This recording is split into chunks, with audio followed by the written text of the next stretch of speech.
중국만 믿으라더니 완전 망했다. 태국 캄보디아 국경에서 벌어진 믿을 수 없는 일이었습니다. 중국이 자랑하던 최신 방공 시스템이 단 3일 만에 완전히 무력화됐거든요. 그것도 한국 무기 앞에서 속수무책으로 무너졌습니다. 중국 고문단은 큰 소리쳤어요. 우리 기술이면 충분하다. 한국 따위 무기는 절대 못 뚫는다. 캄보디아 군부도 믿었죠. 하지만 결과는 정반대였습니다. 중국은 체면을 구기며 국제무기 시장에서 신뢰를 잃었고 캄보디아는 협상 테이블에 무릎 꿇을 수밖에 없었어요. 1억짜리 폭탄이 수백억짜리 방공망을 찢어버린 그날 전 세계 언론이 주목했고 중국은 말문이 막혔습니다. 한국의 저력이 자랑스럽다고 생각하시는 분들은 구독과 좋아요 꾹 눌러주세요. 새벽 4시 휴대전화가 울렸습니다. 화면에는 국방부 작전실이라고 떠 있었어요. 저는 라차 빈토 태국 육군 무기체계 분석관입니다. 미국 MIT에서 군사공학을 전공했고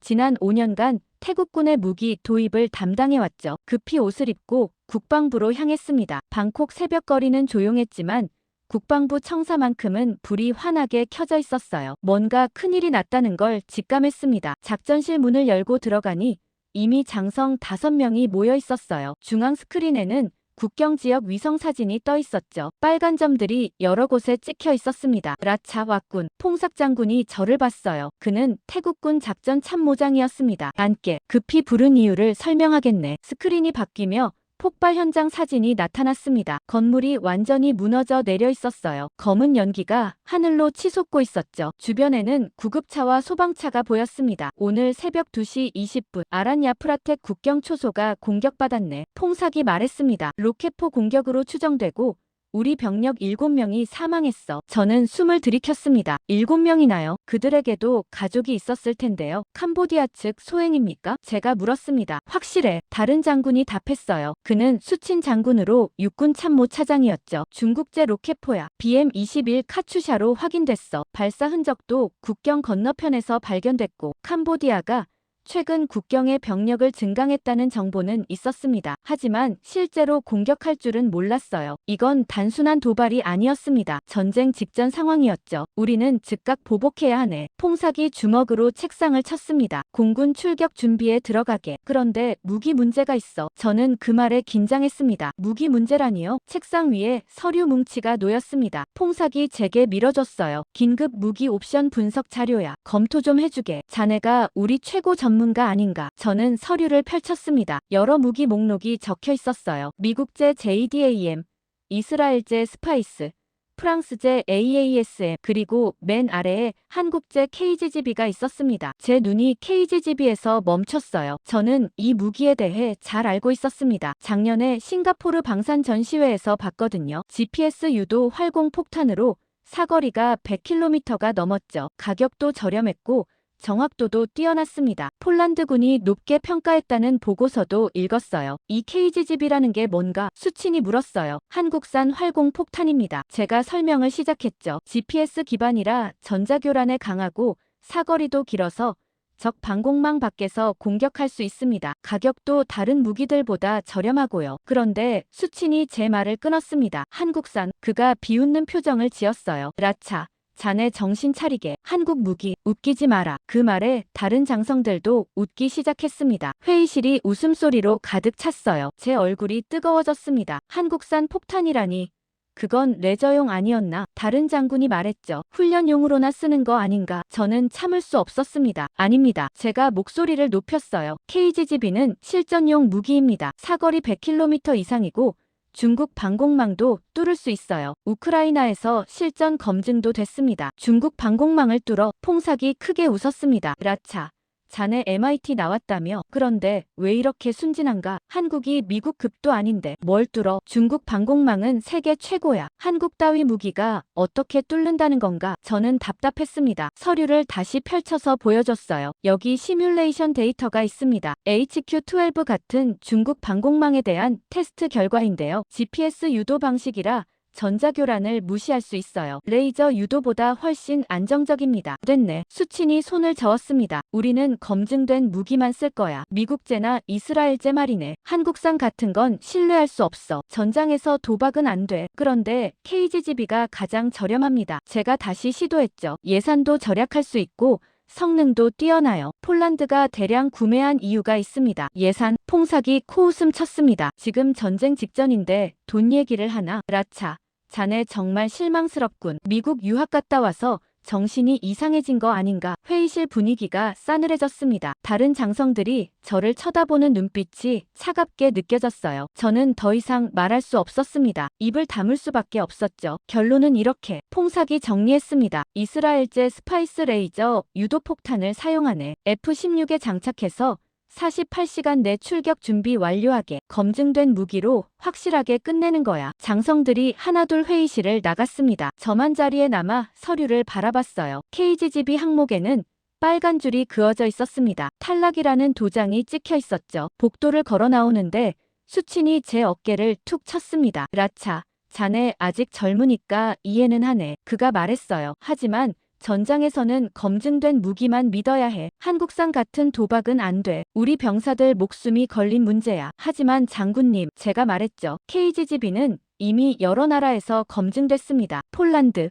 에스토니아, 우크라이나에서도 여러 나라. 수친이 웃었습니다. 폴란드, 우크라이나, 그런 데서 쓴다고 해서 우리도 써야 하나? 우리는 동남아시아 최강 공군이야. 한국 따위 무기는 필요 없어. 미국제와 이스라엘제면 충분해. 그는 그렇게 말하고 가버렸습니다. 저는 그 자리에 서서 주먹을 꽉 쥐었어요. 한국 따위라니요. 한국은 세계 10대 무기 수출국입니다. K9 자주포는 전 세계가 인정하는 명품이었어요. FA-50 전투기도 여러 나라가 도입했죠. 그런데 왜 한국 무기를 이렇게 무시하는 걸까요? 제 사무실로 돌아와 앉았습니다. 책상 위에는 KGB 자료가 쌓여 있었어요. 저는 지난 6개월간 이 무기를 연구해왔습니다. 우크라이나 전선에서의 사용 사례도 분석했고 폴란드군 평가 보고서도 구했죠. 모든 데이터가 말하고 있었습니다. KGB는 뛰어난 무기라고요. 특히 GPS 유도 방식이 핵심이었습니다. 레이저 유도는 날씨와 전자교란에 취약했어요. 구름이 끼면 목표물을 조준할 수 없었고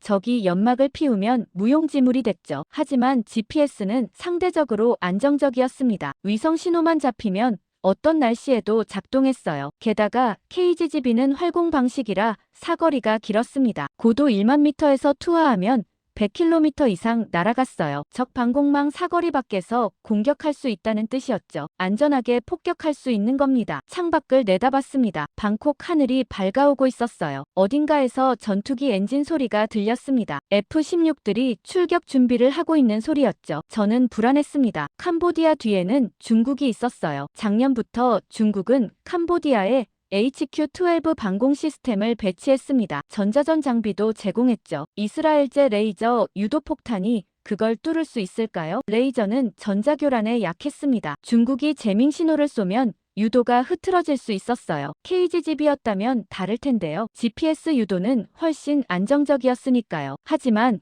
아무도 제 말을 듣지 않았습니다. 한국 무기라는 이유만으로 무시당했어요. 한국산은 신뢰할 수 없다. 검증이 안 됐다. 도박이다. 그런 말들만 들었습니다. 휴대전화가 다시 울렸습니다. 이번에는 정보국에서 온 문자였어요. 긴급정보, 캄보디아 국경에 중국제 PLH-3 자주포 배치 확인. 사거리 20km. 중국 고문단 함께 주둔 중. 저는 메시지를 읽고 한숨을 쉬었습니다. 상황이 점점 악화되고 있었어요. 그날 오후 정보국에서 긴급 브리핑이 있었습니다. 저는 회의실로 향했어요. 다른 분석관들도 모여들고 있었죠. 스크린에는 위성 사진이 떠올랐습니다. 캄보디아 국경 지역이었어요. 여러 군사시설들이 보였습니다. 정보국장 소맛이 레이저 포인터를 들었습니다. 지난 48시간 동안 캄보디아가 대규모 무기를 전진 배치했습니다. 그가 말했어요. 중국 고문단과 함께 움직이고 있어요. 스크린이 확대됐습니다. 첫 번째 사진에는 로켓포 발사대들이 보였어요. 숲속에 위장망을 쳐놓았지만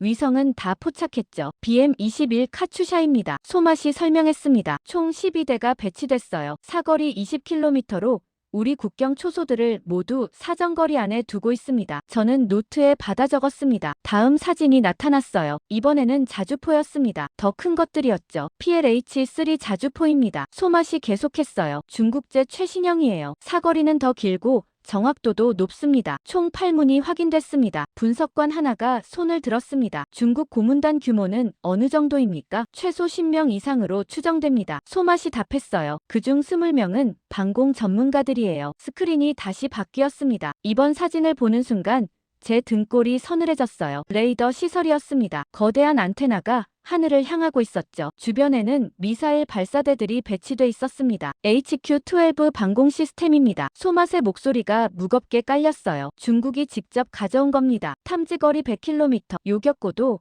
2만 미터까지 가능해요. 우리 F-16들이 위험합니다. 회의실이 조용해졌습니다. 모두가 그 의미를 이해했어요. 캄보디아는 이제 단순한 상대가 아니었습니다. 중국의 방공망으로 무장한 적이었죠. 그런데 소맛이 다음 자료를 보여줬습니다. 이건 어젯밤에 도청된 통신 내용입니다. 그가 녹음 파일을 재생했어요. 스피커에서 목소리가 흘러나왔습니다. 캄보디아어였는데 통역이 함께 나왔죠. 태국군이 공격 준비 중이라고 남자 목소리가 들렸습니다. 캄보디아 장성의 목소리였어요. 격정적이고 자신감에 차 있었죠. 걱정 마십시오. 다른 목소리가 답했습니다. 억양이 달랐어요. 중국어 억양이 섞여 있었죠. 중국 고문이었습니다. 우리가 제공한 HQ-12가 있습니다. 태국 공군은 접근조차 못할 겁니다. 하지만 태국이 한국산 무기를 도입한다는 소문이. 캄보디아 장성이 말했어요. 한국산 무기를 쓰겠다고. 중국 고문이 웃었습니다. 비웃는 웃음이었어요. 걱정할 필요 없습니다. 한국 무기는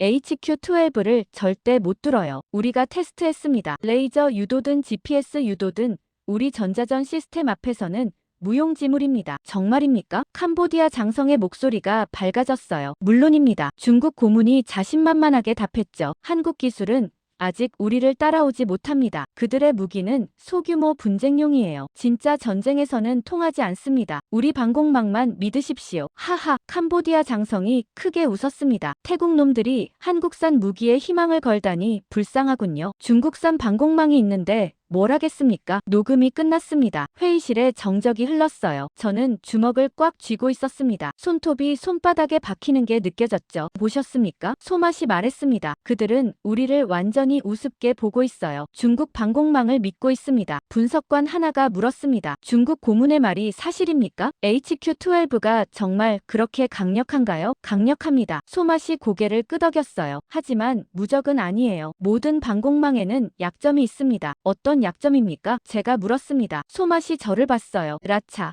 자네가 더 잘 알 거야. 무기체계 전문가니까. 저는 잠시 생각했습니다. HQ-12는 레이더 기반입니다. 제가 천천히 말했어요. 전자전 능력도 뛰어나고요. 레이저 유도 무기는 교란당할 수 있습니다. 하지만 GPS 유도는 다릅니다. 위성 신호는 전자교란이 어려워요. 그 말에 다들 저를 쳐다봤습니다. 자네 말은 한국산 KGGB 얘기로 들리는데. 소맛이 말했어요. 저는 고개를 끄덕였습니다. 맞습니다. KGGB라면 HQ-12를 우회할 수 있어요. 사거리가 100km니까 방공망 밖에서 공격 가능하고요. 하지만 장성들이 거부했잖아. 다른 분석관이 말했습니다. 한국산은 신뢰할 수 없다고 했어요. 저는 대답하지 않았습니다. 할 말이 없었거든요. 브리핑이 끝나고 제자리로 돌아왔습니다. 책상 위에는 아까 들었던 녹음 파일, 텍스트가 놓여 있었어요. 저는 다시 읽었습니다. 한국 무기는 HQ-12를 절대 못 뚫어요. 한국 기술은 아직 우리를 따라오지 못합니다. 진짜 전쟁에서는 통하지 않습니다. 중국 고문의 말들이었습니다. 자신만만한 어조였죠. 그들은 한국을 완전히 무시하고 있었어요. 캄보디아 장성도 마찬가지였습니다. 태국 놈들이 한국산 무기에 희망을 걸다니 불쌍하군요. 그 말을 읽으니 화가 치밀었습니다. 우리 태국군 장성들이 한국 무기를 무시하는 것도 모자라 저까지 우리를 비웃고 있었어요. 창밖을 내다봤습니다. 해가 지고 있었어요. 붉은 노을이 방콕 하늘을 물들이고 있었죠. 아름다운 풍경이었지만 제 마음은 무거웠습니다. 휴대전화가 울렸습니다. 정보국 소맛이었어요. 라차. 추가 정보 하나 더 있네. 그가 말했습니다. 중국 고문단이 캄보디아군한테 교육을 시작했어. HQ-12 운용법이랑 전자전 훈련이야. 언제부터요? 일주일 전부터래. 소맛이 답했어요. 그리고 어제 중국 본토에서 전자전 차량도 도착했어. 캄보디아는 완전 무장하고 있어. 전화를 끊고 저는 의자에 깊이 앉았습니다. 상황이 심각했어요. 캄보디아는 중국의 전폭적인 지원을 받고 있었습니다. 무기만이 아니었죠. 훈련, 전술, 정보, 모든 걸 지원받고 있었어요. 그런데 우리는 뭘 하고 있나요? 한국 무기를 무시하고 이스라엘제를 선택했습니다. 레이저 유도 폭탄이요. 전자교란에 취약한 무기를요. 제 컴퓨터에서 파일을 하나 열었습니다. KGB 성능 평가 보고서였어요. 작년에 제가 직접 작성한 겁니다. 보고서에는 여러 시뮬레이션 결과가 들어있었어요. HQ-12 방공망에 대한 침투 시나리오도 있었죠. 결론은 명확했습니다. KGB는 HQ-12를 우회 가능, GPS 유도 방식으로 전자교란 무력화, 사거리 100km로 방공망 밖에서 타격 가능, 생존율 90% 이상. 하지만 아무도 이 보고서를 읽지 않았습니다. 장성들은 한국산이라는 이유만으로 거부했어요. 저는 보고서를 덮고 조용히 중얼거렸습니다. 그 말을 믿는 순간 전쟁은 이미 진 거다. 중국 고문이 한국 무기를 못 뚫는다고 장담했죠. 캄보디아 장성이 그 말을 믿고 있었고요. 우리 태국군 장성들도 한국 무기를 믿지 않았습니다. 모두가 착각하고 있었어요. 하지만 데이터는 거짓말하지 않습니다. KGB는 뚫을 수 있었어요. 문제는 아무도 시도조차 하지 않으려 한다는 거였죠. 밤 10시가 됐습니다. 저는 여전히 사무실에 앉아 있었어요. 다른 직원들은 모두 퇴근했습니다. 저만 혼자 남아 생각에 잠겨 있었죠. 머릿속에서 중국 고문의 웃음소리가 계속 들렸습니다. 한국 무기는 절대 못 뚫어요. 캄보디아 장성의 목소리도 들렸습니다. 태국 놈들이 한국산 무기에 희망을 걸다니 불쌍하군요. 저는 책상을 주먹으로 쳤습니다. 그들이 틀렸어요. 한국 무기는 할 수 있습니다. KGB는 중국 방공망을 뚫을 수 있어요. 문제는 기회를 주지 않는다는 거였죠. 창밖으로 방콕 야경이 보였습니다. 불빛들이 반짝이고 있었어요. 평화로운 풍경이었습니다. 하지만 국경에서는 전쟁이 다가오고 있었어요. 그리고 우리는 잘못된 무기를 선택했습니다. 그날 밤 잠을 제대로 이루지 못했습니다. 중국 고문의 목소리가 계속 귓가에 맴돌았어요. 한국 무기는 HQ-12를 절대 못 뚫는다. 그 자신만만한 어조가 저를 괴롭혔죠. 다음날 아침 국방부 작전회의실로 소집됐습니다. 캄보디아 대응 작전 계획 수립이었어요. 퐁삭 장군이 단상에 섰고 참모들이 양쪽에 앉아 있었죠. 저도 뒤쪽 자리에 앉았습니다. 48시간 내 보복 공격을 실시합니다. 퐁삭이 발표했어요. F-16편대가 캄보디아 국경 기지를 타격할 겁니다. 목표는 BM-21 로켓포 진지와 PLH-3 자주포 제거입니다. 스크린에 작전 지도가 떠올랐습니다. 빨간 선들이 비행 경로를 표시하고 있었어요. 노란 점들은 목표물이었죠. 사용 무기는 이스라엘제 스파이스 레이저 유도 폭탄입니다. 퐁삭이 계속 말했어요. 검증된 무기로 확실하게 끝냅니다. 저는 손을 들었습니다. 장군님, 제가 말했죠. 다시 한번 KGB 사용을 제안합니다. HQ-12 방공망이 배치된 상황에서 레이저 유도는 위험합니다. 회의실이 술렁거렸습니다. 퐁삭이 인상을 찌푸렸어요. 라차. 또 그 얘기인가? 어제도 들었네. 하지만 장군님, 제가 다시 시도했습니다. 중국 전자교란 능력을 과소평가하시면 안 됩니다. KGB는 GPS 기반이라 교란에 강하고 사거리도 됐네. 수친 장군이 말을 끊었습니다. 전장에서 검증된 건 이스라엘제야. 한국산은 칸만 싸고 진짜 실력은 의문이지. 저는 답답했습니다. KGB는 우크라이나에서 이미 검증됐습니다. 제가 설명했어요. 러시아 전자전 환경에서 명중률 93%를 기록했어요. 그리고 사거리가 100km라 적 방공망 밖에서 공격할 수 있습니다. 우크라이나, 다른 장성이 비웃었습니다. 그건 우리 상황이랑 다르지. 여기는 동남아시아야. 전혀 다르지 않습니다. 저는 목소리를 높였어요. 중국제 방공망은 똑같습니다. HQ-12든 S-400이든 전자교란 방식은 비슷해요. 레이저를 교란하면 폭탄이 목표를 잃습니다. 하지만 GPS는 충분해. 퐁삭이 손을 들어 제지했습니다. 우리는 이스라엘제로 간다네. 이미 결정된 사항이야. 한국산은 백업으로만 고려하겠네. 저는 입을 다물 수밖에 없었습니다. 아무도 듣지 않았어요. 회의가 끝나고 복도로 나왔습니다. 저는 사무실로 향하지 않고 분석실로 갔어요. 컴퓨터 시뮬레이션을 돌려봐야겠다는 생각이 들었습니다. 데이터로 보여줘야 그들이 믿을 테니까요. 분석실 컴퓨터 앞에 앉았습니다. 작전 계획서를 옆에 펼쳐놓고 시뮬레이션 프로그램을 실행했어요. 먼저 현재 계획대로 입력했습니다. 무기는 스파이스 레이저 유도 폭탄, 목표물은 BM-21 진지와 PLH-3 자주포, 적 방공망은 HQ-12 시스템, 전자교란 능력 포함. 엔터를 눌렀습니다. 프로그램이 돌아가기 시작했어요. 수백 가지 변수를 계산하고 있었죠. 날씨, 비행고도, 레이더 탐지 범위, 전자교란 강도, 조종사 반응 시간까지요. 1분 후 결과가 나왔습니다. 화면에 빨간 숫자들이 떴어요. 피격 확률 35%, 임무 실패 확률 60%, 예상 손실 F-16대 에서 3대. 저는 그 숫자들을 보며 소름이 돋았습니다. 최악의 경우 전투기 3대를 잃을 수도 있었어요. 조종사 3명의 목숨이었죠. 다시 KGGB로 바꿔서 시뮬레이션을 돌렸습니다. 같은 목표물, 같은 방공망이었어요. 하지만 무기만 바뀌었죠. GPS 유도, 사거리 100km 이상, 전자교란 저항성 높음. 결과는 완전히 달랐습니다. 피격 확률 5%, 임무 실패 확률 10%, 예상 손실 0대. 제 손이 떨렸습니다. 이 데이터를 장성들에게 보여줘야 했어요. 출력 버튼을 눌렀습니다. 프린터에서 보고서가 나왔어요. 10페이지 분량이었습니다. 모든 계산 과정과 근거가 담겨 있었죠. 표와 그래프도 포함했습니다. 한눈에 비교할 수 있게요. 저는 보고서를 들고 퐁삭 장군 집무실로 향했습니다. 복도를 걸으며 심장이 빠르게 뛰었어요. 문을 두드렸습니다. 들어오게. 안에서 목소리가 들렸습니다. 문을 열고 들어갔습니다. 퐁삭은 책상에서 서류를 보고 있었어요. 고개를 들어 저를 봤습니다. 라차, 무슨 일인가? 그가 물었습니다. 장군님, 작전 계획 재검토가 필요합니다. 저는 보고서를 책상 위에 올려놓았어요. 시뮬레이션 결과입니다. 현재 계획대로라면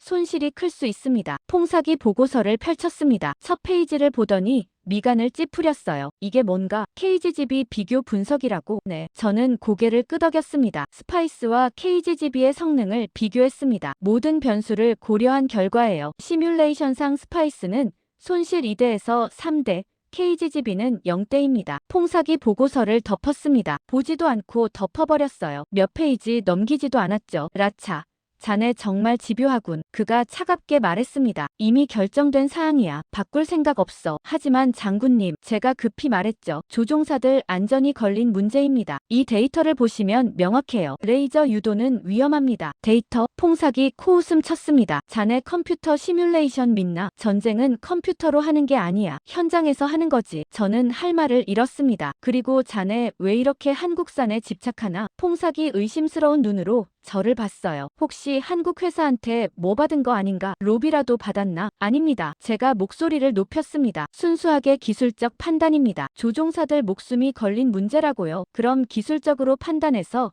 이스라엘제가 선택된 거야. 퐁삭이 단호하게 말했습니다. 이스라엘은 실전 경험이 풍부해. 중동에서 수십 년간 검증됐어. 한국은 고작 몇 년 아닌가. 이제 그만 나가게. 저는 보고서를 집어들고 집무실을 나왔습니다. 복도를 걸으며 주먹을 쥐었어요. 분했습니다. 왜 아무도 듣지 않는 걸까요? 데이터가 명확하게 말하고 있는데요. 사무실로 돌아와 의자에 주저앉았습니다. 책상 위에는 여전히 KGGB 사진이 놓여 있었어요. 검은 폭탄이 저를 쳐다보는 것 같았죠. 오후가 됐습니다. 저는 브리핑룸으로 소집됐어요. 조종사들에게 HQ-12 대응 방법을 설명해야 했습니다. 브리핑룸 문을 열었습니다. 조종사 12명이 앉아 있었어요. 모두 20대 후반에서 30대 초반이었죠. 태국 공군 최정예들이었습니다. 나론 대령이 저를 봤어요. 라차 왔군. 그가 말했습니다. HQ-12 대응 브리핑 부탁해. 저는 단상으로 올라갔습니다. 조종사들이 저를 쳐다봤어요. 진지한 표정들이었죠. HQ-12는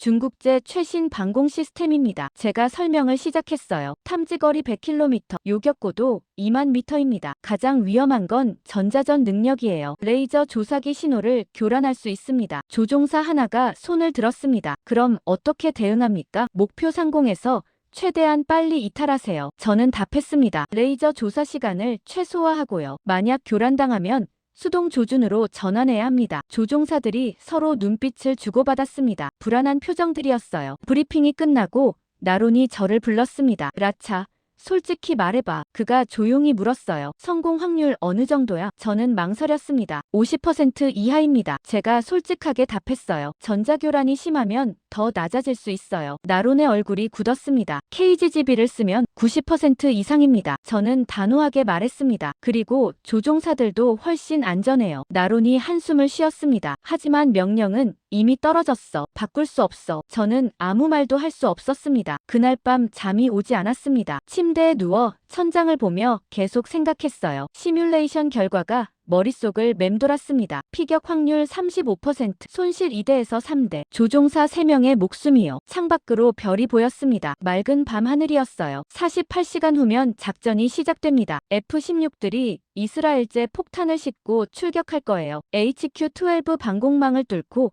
목표물을 타격하려 할 겁니다. 그런데 저는 불안했습니다. 미묘한 불안감이 가슴을 짓눌렀어요. 제 경고를 아무도 듣지 않았습니다. 데이터도 보지 않았죠. 한국 무기라는 이유만으로 거부했어요. 언젠가 큰 대가를 치르게 될 거라는 불길한 예감이 들었습니다. 브리핑룸으로 가는 길에 창밖으로 활주로가 보였습니다. F-16 전투기들이 줄지어 서 있었어요. 정비병들이 폭탄을 장착하고 있었죠. 이스라엘제 스파이스였습니다. 검은색 폭탄들이 전투기 날개 아래 매달리고 있었어요. 저는 그 광경을 보며 한숨을 쉬었습니다. 브리핑룸 문을 열었습니다. 조종사 12명이 앉아 있었어요. 모두 20대 후반에서 30대 초반이었죠. 태국 공군 최정예들이었습니다. 나론 대령이 저를 봤어요. 라차 왔군. 그가 말했습니다. 자, 모두 집중해. HQ-12 대응 브리핑이야. 저는 단상으로 올라갔습니다. 조종사들이 저를 쳐다봤어요. 진지한 표정들이었죠. HQ-12는 중국제 최신 방공 시스템입니다. 제가 설명을 시작했어요. 탐지거리 100km, 요격고도 2만 미터입니다. 여러분이 비행할 고도보다 높아요. 스크린에 HQ-12 사진이 떠올랐습니다. 거대한 레이더와 미사일 발사대가 보였어요. 더 위험한 건 전자전 능력입니다. 제가 계속 말했습니다. 레이저 조사기 신호를 교란할 수 있어요. 폭탄 유도가 흐트러질 수 있습니다. 조종사 하나가 손을 들었습니다. 그럼 어떻게 대응합니까? 목표 상공에서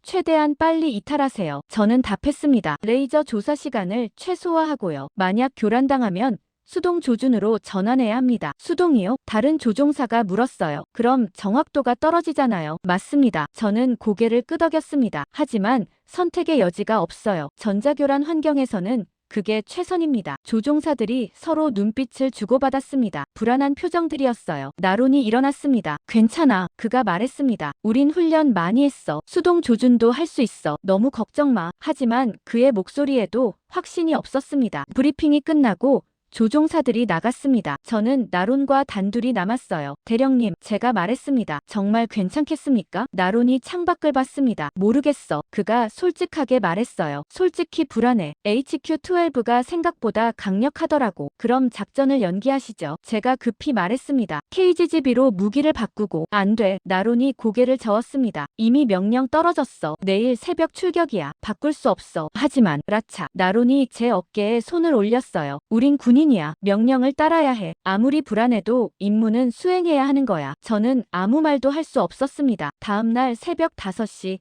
작전 통제실로 갔습니다. 벽면에는 대형 스크린들이 걸려 있었어요. 레이더 화면, 통신 모니터, 실시간 지도가 표시되고 있었죠. 퐁삭 장군과 참모들이 이미 자리에 앉아 있었습니다. 라차 왔나? 퐁삭이 저를 봤어요. 네. 저는 답하며 자리에 앉았습니다. 5시 30분. F-16들이 이륙하기 시작했습니다. 엔진 소리가 건물을 울렸어요. 스크린에 전투기들이 하나씩 떠오르는 게 보였죠. 편대 이륙 완료. 교신이 들렸습니다. 나론의 목소리였어요. 목표 지점까지 40분 소요. 저는 시계를 봤습니다. 6시 10분이면 전투가 시작되는 겁니다. 통제실은 조용했어요. 참모들이 모니터를 주시하고 있었죠. 저는 손에 땀이 나는 걸 느꼈습니다. 6시. F-16들이 국경에 접근했습니다. 레이더에 빨간 점들이 나타났어요. 우리 전투기들이었죠. 목표 지점 10km 전방. 나론의 목소리가 들렸습니다. 방공망 포착. HQ-12 레이더 작동 중. 긴장하세요. 제 심장이 빠르게 뛰기 시작했습니다. 6시 5분.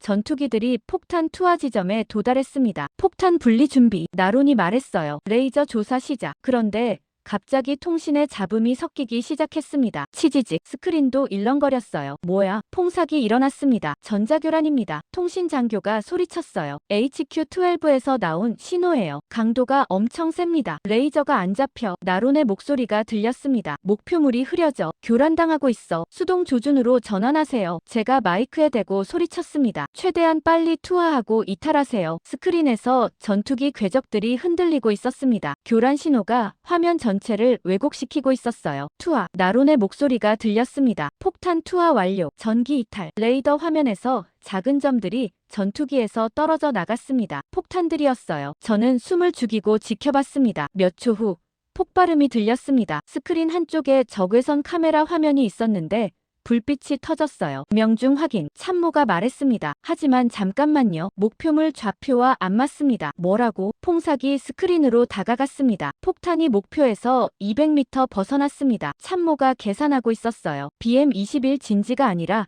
허공에 떨어졌어요. 통제실이 술렁거렸습니다. 나머지 폭탄들은 퐁사기 물었습니다. 2번기 목표 빗나감 거리 150m 참모가 보고했어요. 3번기도 빗나감 4번기 5번기도 마찬가지입니다. 12발 중 명중 2발뿐입니다. 퐁사기 주먹으로 책상을 내리쳤습니다. 이게 뭐 하는 짓이야? 이게 중국 방공 지원의 힘이란 말인가? 수친이 옆에서 말했습니다. 전자교란 때문입니다. HQ-12가 레이저 신호를 완전히 교란시켰어요. 편대 귀환 중 나론의 목소리가 들렸습니다. 목소리가 지쳐 있었어요. 전기 무사합니다. 하지만 임무 실패입니다. 저는 의자에 앉아 스크린을 바라봤습니다. 레이더 화면에서 전투기들이 돌아오고 있었어요. 12대 모두 무사했습니다. 다행이었죠. 하지만 임무는 실패했어요. 퐁사기 참모들을 쳐다봤습니다. 어떻게 된 거야? 이스라엘제 폭탄이 왜 이래? 중국 전자교란 능력이 예상보다 강력합니다. 참모가 답했어요. 레이저 유도 시스템이 완전히 무력화됐습니다. 저는 천천히 일어났습니다. 모두의 시선이 제게 향했어요. 그러니까 KGB가 필요했습니다. 제가 조용히 말했습니다. GPS 유도는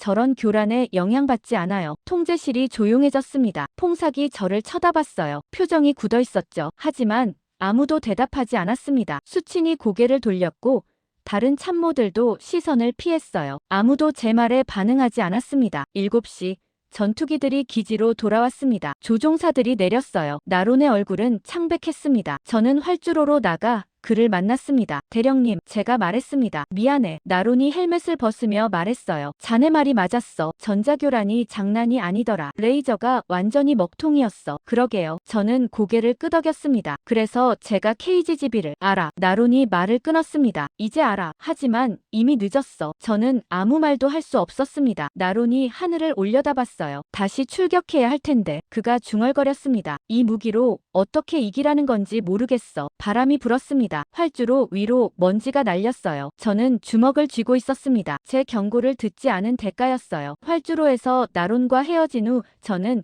곧장 사무실로 향했습니다. 시계를 보니 오전 8시였어요. 첫 공습 실패의 충격이 아직 가시지 않았죠. 사무실 문을 열고 들어갔습니다. 책상 위에는 여전히 KGB 자료들이 쌓여 있었어요. 지난 6개월간 모아온 것들이었죠. 저는 의자에 앉아 컴퓨터를 켰습니다. 해야 할 일이 있었어요. 오늘 실패를 분석하고 KGB의 필요성을 다시 한번 증명해야 했습니다. 이번엔 아무도 무시할 수 없게요. 파일을 하나씩 열기 시작했습니다. 우크라이나 전선 사용 사례, 폴란드군 평가 보고서, 에스토니아 테스트 결과, 그리고 오늘 아침 작전 실패 데이터까지요. 모든 걸 종합해야 했습니다. 먼저 우크라이나 보고서를 정리했습니다. 2024년 가을, 우크라이나군이 러시아 방공망을 상대로 KGB를 사용한 사례였어요. 러시아도 전자전 능력이 뛰어났죠. 하지만 결과는 놀라웠습니다. 투입 47발, 명중 44발, 명중률 93.6%였어요. 전자교란 환경에서도 GPS 유도가 완벽하게 작동한 겁니다. 다음은 폴란드 보고서였습니다. 나토 합동훈련 데이터였어요. 시뮬레이션상 중국제 HQ-12 방공망에 대한 침투 성공률이 91%로 나왔죠. 레이저 유도는 40%였는데 말이에요. 그리고 오늘 아침 데이터를 추가했습니다. 이스라엘제 스파이스 레이저 유도 폭탄 투입 12발, 명중 2발, 명중률 16.7%, 실패 원인 HQ-12 전자교란. 저는 이 모든 데이터를 하나의 보고서로 정리하기 시작했습니다. 표와 그래프를 만들었어요. 비교 분석 자료였죠. 첫 번째 표는 전자교란 환경에서의 명중률이었습니다. 레이저 유도 16.7%, GPS 유도 93.6%. 차이가 명확했어요. 두 번째 표는 사거리 비교였습니다. 스파이스 60km, KGB 100km 이상. 안전성에서 압도적이었죠. 세 번째는 비용 효율이었습니다. 스파이스 한 발에 25만 달러, KGB는 10만 달러, 절반도 안 되는 가격이었어요. 작업하는데 3시간이 걸렸습니다. 오전 11시가 됐어요. 보고서가 완성됐습니다. 총 35페이지였죠. 모든 데이터와 근거, 그리고 결론까지 들어있었습니다. 제목을 붙였습니다. KGB 긴급 도입의 필요성. 실전 데이터 기반 분석. 저는 보고서를 출력했습니다. 프린터에서 페이지들이 나오기 시작했어요. 저는 그걸 보며 생각했습니다. 이번엔 퐁사기 아니라 더 높은 곳에 제출해야 해요. 차관급이나 장관급에게요. 보고서를 제본해서 투명 파일에 넣었습니다. 그리고 국방부 조직도를 펼쳤어요. 누구한테 가야 할까요? 솜차이 차관이 떠올랐습니다. 그는 군 서열 2위였어요. 퐁삭보다 높았고 실용주의자로 알려져 있었죠. 저는 전화기를 들었습니다. 차관실에 전화를 걸었어요. 차관실입니다. 비서관 목소리가 들렸습니다. 저는 라차 빈톤 무기체계 분석관입니다. 제가 말했어요. 차관님께 긴급 보고 드릴 사항이 있습니다. 면담 가능한지 문의드립니다. 무슨 내용인가요? 비서관이 물었습니다. KGB 관련입니다. 저는 답했어요. 오늘 아침 작전 실패 원인 분석과 대안 제시입니다. 긴급 사안입니다. 잠시만요. 비서관이 말했습니다. 보류음이 흘렀어요. 1분쯤 지났을까요? 비서관이 다시 나왔습니다. 오후 2시에 오십시오. 30분 드리겠습니다. 감사합니다. 제가 답하고 전화를 끊었습니다. 오후 1시 50분 저는 차관실 앞에 도착했습니다. 복도가 조용했어요. 비서관이 저를 확인하고 안내했죠. 2시 정각 차관실 문이 열렸습니다. 들어오시오. 안에서 목소리가 들렸어요. 문을 열고 들어갔습니다. 솜차이 차관이 책상 뒤에 앉아 있었어요. 60대 초반의 군인이었습니다. 얼굴은 험상궂었지만 눈빛은 날카로웠죠. 라차 분석관 앉게. 그가 말했습니다. 오늘 아침 작전 실패 관련이라고 들었어. 저는 의자에 앉으며 보고서를 꺼냈습니다. 네, 차관님. 원인 분석과 해결책을 가져왔습니다. 솜차이가 손을 내밀었습니다. 보여주게. 저는 보고서를 건넸어요. 그가 첫 페이지를 펼쳤습니다. 천천히 읽기 시작했어요. 저는 조용히 앉아 기다렸습니다. 솜차이가 페이지를 넘기며 계속 읽었어요. 가끔 중얼거렸습니다. 명중률 16.7%라. 그가 말했어요. 12발 중 2발만 맞았다는 건가? 네. 저는 답했습니다. HQ-12 전자교란 때문입니다. 레이저 신호가 완전히 교란됐어요. 솜차이가 다음 페이지로 넘어갔습니다. 우크라이나 데이터를 보고 있었어요. 그런데 KGB는 93%라고. 그가 저를 쳐다봤습니다. 이게 진짜 데이터인가? 우크라이나 국방부 공식 보고서입니다. 제가 확신을 갖고 답했어요. 폴란드 국방부 평가서도 비슷한 결과예요. GPS 유도는 전자교란에 강합니다. 솜차이가 계속 읽었습니다. 중간중간 고개를 끄덕였어요. 표와 그래프를 유심히 봤죠. 마지막 페이지까지 다 읽었습니다. 보고서를 덮더니 저를 쳐다봤어요. 자네가 직접 작성한 건가? 그가 물었습니다. 네. 저는 고개를 끄덕였습니다. 오늘 아침부터 작업했습니다. 모든 데이터는 검증된 출처입니다. 솜차이가 책상에 손가락으로 톡톡 두드렸습니다. 생각하는 표정이었어요. 퐁삭한테는 보고했나? 어제 시뮬레이션 결과를 보고했습니다. 저는 답했어요. 하지만 거부당했습니다. 컴퓨터 시뮬레이션을 믿을 수 없다고 하셨어요. 그런데 오늘 실전에서 제 예측이 맞았습니다. 솜차이가 한숨을 쉬었습니다. 퐁삭이 고집불통이긴 하지. 그가 말했어요. 미국제 아니면 못 믿어. 그게 우리 군부 고질병이야. 저는 조심스럽게 말했습니다. 차관님. 이건 생각의 문제가 아닙니다. 조종사들 목숨이 걸린 문제예요. 다음 작전도 레이저 유도로 가면 또 실패합니다. 알아. 솜차이가 고개를 끄덕였습니다. 자네 보고서 설득력 있어. 데이터가 명확하고. 그럼 KGB로 바꾸시겠습니까? 제가 물었습니다. 솜차이가 창밖을 봤습니다. 잠시 생각하더니 돌아서서 말했어요. 긴급 회의를 소집하겠네. 2시간 후 대회의실. 참모부 전원 참석시키지. 자네도 와. 직접 발표하는 거야. 저는 깜짝 놀랐습니다. 제가 직접 발표를요? 당연하지. 솔차이가 말했습니다. 자네가 만든 보고서 아닌가. 자네가 설명해야 설득력 있어. 퐁삭이 반발할 텐데. 데이터로 찍어 눌러야 해. 저는 숨을 들이켰습니다. 장성들 앞에서 발표한다는 게 부담스러웠어요. 하지만 이게 마지막 기회였습니다. 알겠습니다. 제가 답했습니다. 준비하겠습니다. 좋아. 솜차이가 일어났습니다. 4시에 보세. 그리고 라차, 각오 단단히 해. 퐁삭이 가만히 있지 않을 거야. 차관실을 나온 저는 사무실로 돌아왔습니다. 2시간밖에 없었어요. 프레젠테이션을 준비해야 했죠. 컴퓨터를 켜고 파워포인트를 열었습니다. 보고서 내용을 슬라이드로 만들기 시작했어요. 첫 슬라이드는 오늘 작전 실패 사진이었습니다. 큰 글씨로 썼어요. 왜 실패했는가? 두 번째는 HQ-12 전자교란 시스템이었습니다. 레이저 유도의 약점을 설명했죠. 세 번째부터는 KGB 데이터였습니다. 명중률 표, 사거리 비교, 가격 분석, 우크라이나 사례까지요. 마지막 슬라이드에는 결론을 넣었습니다. KGB 긴급 도입만이 답이다. 작업하는데 1시간 반이 걸렸습니다. 완성된 프레젠테이션을 저장했어요. 총 40장이었습니다. 시계를 봤습니다. 오후 3시 50분이었어요. 10분 후면 회의가 시작됩니다. 저는 노트북을 들고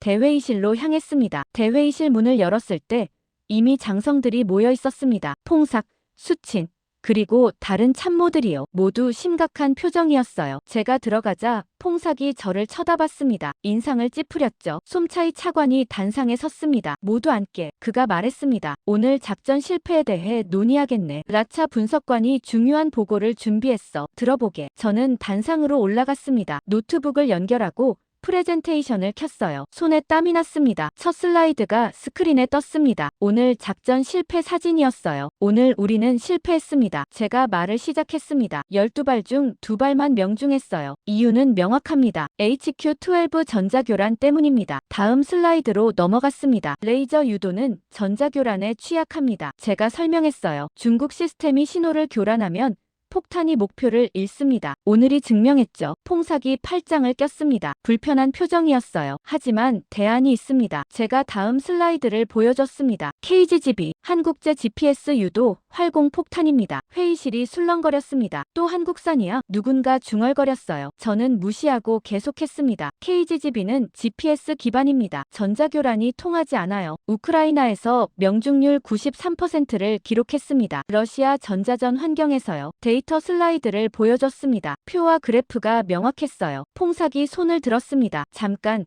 우크라이나 데이터를 믿으라고. 그건 검증이 안 됐어. 폴란드 국방부도 같은 결론입니다. 제가 답했습니다. 나토 훈련에서 테스트했어요. 중국제 방공망 시뮬레이션에서 91% 명중률이 나왔습니다. 그건 시뮬레이션이잖아. 수친이 끼어들었습니다. 실전과 다르지. 오늘 실전이 시뮬레이션을 증명했습니다. 제가 반박했습니다. 제 예측대로 레이저 유도가 실패했어요. KGGB 예측도 맞을 겁니다. 솜차이가 앞으로 몸을 기울였습니다. 계속하게. 저는 다음 슬라이드들을 보여줬습니다. 사거리 비교, 가격 분석, 모든 데이터요. 마지막으로 결론 슬라이드를 띄웠습니다. KGGB 긴급 도입만이 답입니다. 제가 단호하게 말했습니다. 이대로 가면 계속 실패합니다. 무기를 바꿔야 해요. 프레젠테이션이 끝났습니다. 회의실이 조용했어요. 솜차이가 일어났습니다. 의견 있나? 그가 장성들을 봤어요. 차관님, 퐁삭이 말했습니다. 이건 너무 성급합니다. 한국산을 검증도 안 하고 쓸 순 없어요. 검증은 데이터로 됐네. 솜차이가 차갑게 말했습니다. 오늘 실패가 검증 아닌가? 자네들 무기 선택이 틀렸어. 하지만 만약 KGGB도 실패하면? 수친이 물었습니다. 그럼 책임은 누가 져요? 내가 지지. 솜차이가 단호하게 말했습니다. 결정은 내가 한 거니까. 자네들은 명령만 따르면 돼. 회의실이 다시 조용해졌습니다. 내일 새벽 재공격을 실시하네. 솜차이가 명령했습니다. 무기는 KGGB로 교체. 지금 당장 한국 측에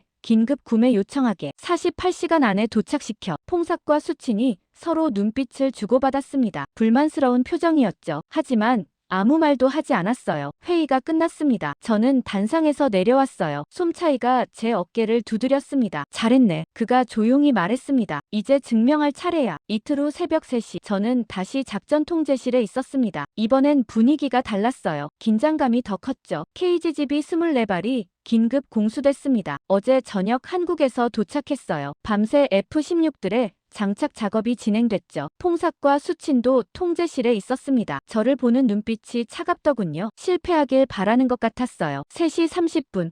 F-16들이 이륙했습니다. 이번에도 나론이 편대장이었어요. 편대 이륙 완료. 그의 목소리가 들렸습니다. KGGB 장착 확인. 목표까지 40분. 저는 모니터를 뚫어지게 봤습니다. 손에 땀이 계속 났어요. 이번엔 성공해야 했습니다. 실패하면 모든 게 끝이었죠. 4시. 전투기들이 국경에 접근했습니다. 목표 지점 20km 전방. 나론이 보고했습니다. HQ-12 레이더 포착. 하지만 이번엔 우리가 사거리 밖이야. 안전해. 그 말에 저는 안도했습니다. KGGB는 100km 사거리였어요. 적 방공망 밖에서 투하할 수 있었죠. 폭탄 투하 준비. 나론의 목소리가 들렸습니다. GPS 신호 양호. 목표 좌표 입력 완료. 통제실이 숨죽였습니다. 모두가 스크린을 보고 있었어요. 투하. 나론이 외쳤습니다. KGGB 분리. 전기 즉시 이탈. 레이더 화면에서 작은 점들이 떨어져 나갔습니다. 폭탄들이었어요. 하지만 이번엔 전투기들이 바로 돌아섰습니다. 위험 지역을 벗어나는 거였죠. 갑자기 통신에 잡음이 들렸습니다. 전자교란이야. 통신 장교가 소리쳤어요. HQ-12가 신호 쏘고 있어. 퐁삭이 제게 날카로운 눈빛을 보냈습니다. 그것 봐. 또 교란당했잖아. 하지만 저는 침착했습니다. GPS는 괜찮습니다. 제가 말했습니다. 전자교란이 GPS 위성 신호엔 영향 못 줘요. 정말? 수친이 의심스럽게 물었어요. 화면을 보십시오. 제가 적외선 카메라 화면을 가리켰습니다. KGB들이 여전히 목표를 향해 날아가고 있었어요. 궤적이 흔들리지 않았습니다. 안 돼. 저게 뭐야? 갑자기 캄보디아 측 도청 신호가 들렸습니다. 중국 고문의 목소리였어요. 사거리 밖에서 투하했다고. HQ-12로 요격이 불가하다. 퐁삭과 수친의 얼굴이 굳었습니다. 폭탄들이 목표에 접근하고 있었어요. 스크린에서 불빛이 터졌습니다. 하나가 아니었어요. 여러 개가 동시에 터졌죠. 명중 확인. 참모가 외쳤습니다. 계속 보고가 들어왔습니다. 24발 중 22발 명중. 명중률 91.7%. 통제실이 환호성으로 가득 찼습니다. 참모들이 서로 악수하고 있었어요. 저는 의자에 주저앉았습니다. 성공했어요. KGB가 해냈습니다. 편대 귀환 중 나론의 목소리가 들렸습니다. 목소리가 흥분돼 있었어요. 전기 무사해. 임무 완벽히 성공했어. HQ-12가 우릴 못 건드렸어. 퐁삭과 수친이 멍하니 스크린을 보고 있었습니다. 할 말이 없는 표정이었죠. 솜차이가 제게 다가왔습니다. 라차. 자네가 옳았어. 그가 말했습니다. 한국 무기가 정말 해냈군. 저는 고개를 끄덕였습니다. 말이 나오지 않았어요. 다시 도청 신호가 들렸습니다. 중국 고문의 목소리였어요. 이건 말도 안 돼. 어떻게 GPS가 이렇게 정확할 수가. 우리 교란이 전혀 안 먹혔어. 캄보디아 장성의 목소리도 들렸습니다. 당황한 목소리였죠. 지휘소가 날아갔어. 로켓포도 전멸이야. 이걸 어떻게 막아. 저는 그 목소리들을 들으며 조용히 중얼거렸습니다. 봐라. 한국 무기를 무시했던 대가다. 중국이 막을 수 없다고 했죠. 캄보디아가 우습게 봤고요. 우리 장성들도 믿지 않았어요. 하지만 KGB는 해냈습니다. 중국 방공망을 뚫었어요. HQ-12를 무력화시켰죠. 한국 기술이 중국 기술을 이긴 겁니다. 5시. 전투기들이 기지로 돌아왔습니다. 저는 활주로로 나갔어요. 나론이 조종석에서 내렸습니다. 얼굴에 미소가 가득했어요. 라차. 그가 저를 안았습니다. 자네 말이 맞았어. KGB 대단해. 전자교란이 전혀 안 먹혔어. 목표물이 선명하게 보였어. 저는 웃었습니다. 다행입니다. 다행이 아니야. 나론이 말했습니다. 자네가 우리 목숨 구한 거야. 이스라엘제로 계속 갔으면 누가 죽었을지 몰라. 하늘이 밝아오고 있었습니다. 활주로에서 돌아와 사무실에 도착했을 때 휴대전화가 미친 듯이 울리고 있었습니다. 화면을 보니 메시지가 50개 넘게 쌓여 있었어요. 대부분 언론사에서 온 거였죠. 첫 번째 메시지를 열어봤습니다. 로이터였어요. 태국군 작전 성공 보도 예정. 사용 무기 확인 요청. KGB 맞습니까? 저는 국방부 홍보실에 전화했습니다. 언론 문의가 쏟아지고 있어요. 어떻게 해야 합니까? 대기하게. 담당관이 답했습니다. 곧 공식 브리핑 있을 거야. 1시간 후 국방부 브리핑룸으로 소집됐습니다. 퐁삭 장군이 단상에 섰고 기자들이 빼곡히 앉아 있었어요. 카메라 플래시가 터졌죠. 오늘 새벽 우리 공군이 캄보디아 국경 전진 기지를 성공적으로 타격했습니다. 퐁삭이 발표를 시작했어요. 24발 투입, 22발 명중, 명중률 91.7%를 기록했습니다. 기자들이 웅성거렸습니다. 손이 일제히 올라갔어요. 사용 무기가 뭡니까? 한 기자가 물었습니다. 한국제 KGB 활공 폭탄입니다. 퐁삭이 답했습니다. GPS 유도 방식으로 중국제 HQ-12 방공망을 무력화했습니다. 그 순간 브리핑룸이 술렁거렸습니다. 기자들이 노트북을 두드리기 시작했어요. 속보가 나가고 있었죠. 중국 방공망을 뚫었다고요? 다른 기자가 물었습니다. 어떻게 가능했습니까? GPS 유도는 전자교란에 강합니다. 퐁삭이 설명했습니다. HQ-12의 재밍이 통하지 않았어요. KGB는 사거리도 길어서 안전하게 공격할 수 있었습니다. 저는 뒤에서 그 장면을 지켜봤습니다. 며칠 전만 해도 한국 무기를 비웃던 퐁삭이 지금은 칭찬하고 있었어요. 아이러니했죠. 브리핑이 끝나고 사무실로 돌아왔습니다. 컴퓨터를 켜니 뉴스가 쏟아지고 있었어요. 로이터 속보가 먼저 떴습니다. 태국군 한국산 KGB로 중국 방공망 무력화, 명중률 91.7% 기록. 다음은 BBC였습니다. 한국산 활공폭탄, 중국제 HQ-12 무력화 성공, 동남아 전쟁 양상 변화 예상. CNN도 보도하고 있었어요. 1억짜리 폭탄이 수백억짜리 방공 시스템을 찢다. 한국 무기 기술 재평가 필요. 저는 화면을 스크롤하며 기사를 읽었습니다. 모든 언론이 KGB를 다루고 있었어요. 저는 기사를 읽으며 뿌듯함을 느꼈습니다. 지난 6개월간 KGB를 연구한 보람이 있었어요. 아무도 듣지 않던 제 목소리가 이제 세계에 울려 퍼지고 있었죠. 오후에 한국방위사업청에서 전화가 왔습니다. 라차 분석관님이시죠? 담당관 목소리가 들렸습니다. 저희가 감사 인사드리려고 연락했습니다. KGGB 홍보에 큰 도움 주셨어요. 저는 당황했습니다. 저는 홍보한 게 아닙니다. 그냥 좋은 무기를 추천했을 뿐이에요. 그게 홍보죠. 담당관이 웃었습니다. 덕분에 문의가 폭주하고 있어요. 인도네시아, 말레이시아, 필리핀에서 다 연락 왔습니다. 정말입니까? 네. 모두 KGGB 도입을 검토하고 있대요. 태국 사례가 결정적이었어요. 실전에서 증명됐으니까요. 전화를 끊고 저는 창밖을 봤습니다. 방콕 하늘이 맑았어요. 구름 한 점 없었죠. 저녁에 솜차이 차관에게서 연락이 왔습니다. 라차.